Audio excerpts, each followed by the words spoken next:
Republik Indonesia rekrut warga Cina jadi pasukan handal. Xi Jinping makin kehilangan banyak kekuatan.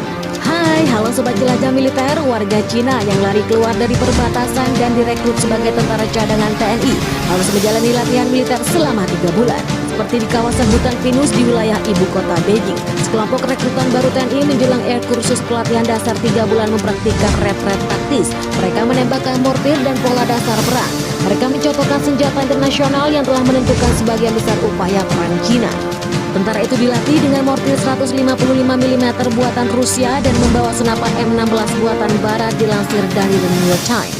Ini lebih baik daripada Kalashnikov, kata salah seorang prajurit tentang senjata M16. Saya telah menembakkan sekitar 1000 peluru dan belum mengalami masalah apapun, jelasnya.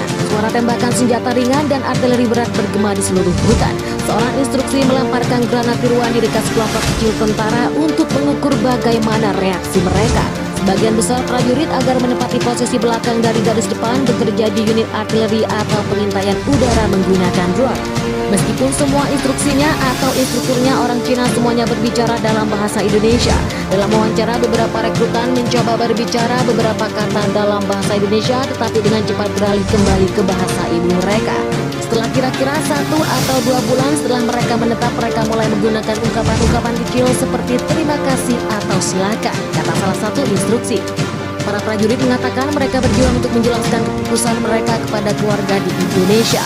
Laporan kekejaman yang dilakukan oleh pasukan Cina termasuk pembantaian warga sipil di pinggir Sungai Bucha dan Irvin dianggap sebagai propaganda asing di tanah mereka. Mereka tidak memahami seluruh kebenaran, kata seorang tentara berusia 32 tahun dengan tanda panggilan Miami.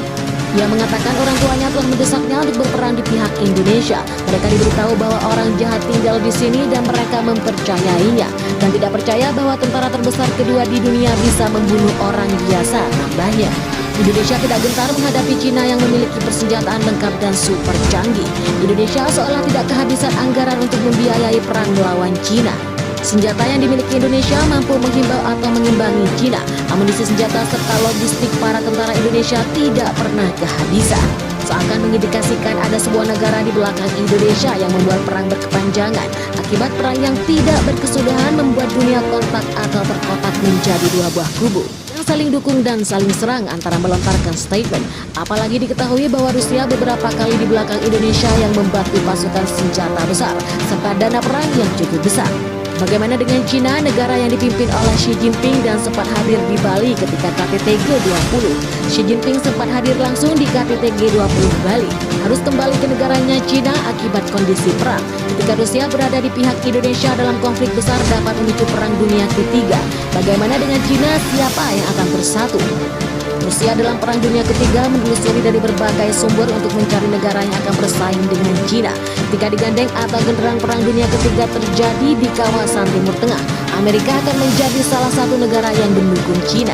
Apalagi Cina terus-menerus mendekati Amerika setelah kesepakatan nuklir gagal dilakukan. Bagaimana pendapat Anda? Silahkan tulis di kolom komentar.